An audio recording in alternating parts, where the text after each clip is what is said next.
We are with Representative Brian Blake from the 19th District. How you doing? Doing wonderful.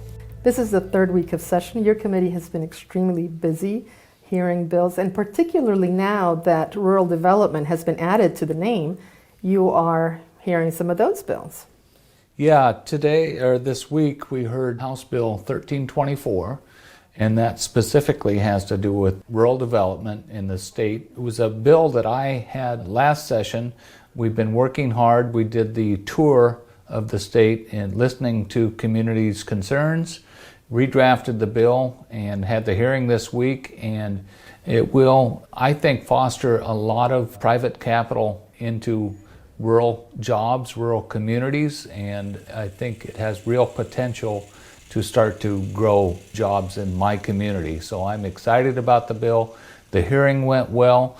A few questions, but I think we can answer those questions and get the bill out of committee next week. So I'm looking forward to that bill hitting the floor.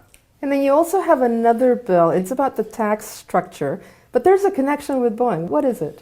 So this is House Bill 1348, and this is extending a tax structure that we created years ago for the timber industry. And what we did then was give them the same tax rate as Boeing. And the timber industry tends to be in rural communities, and we wanted to foster that investment in mill infrastructure and the timber industry. And so now it's time to consider extending that. We think it's worked and producing jobs. And so this bill will extend that tax structure to, I think, 2056.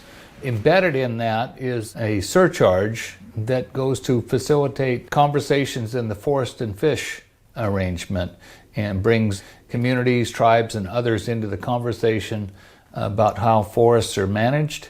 And that's a critical part of the structure of that forest and fish. This will facilitate that, keep the conversation going, lead to healthy communities and healthy forests, and I'm excited about that bill also. All right. You want to tell us something about that timber-related? Well, a fellow legislator happened to see this and thought I should have it, and I think it's a beautiful piece of work. Very closely resembles the trucks that travel in my district every day. So I was proud to accept the gift and display it in my office.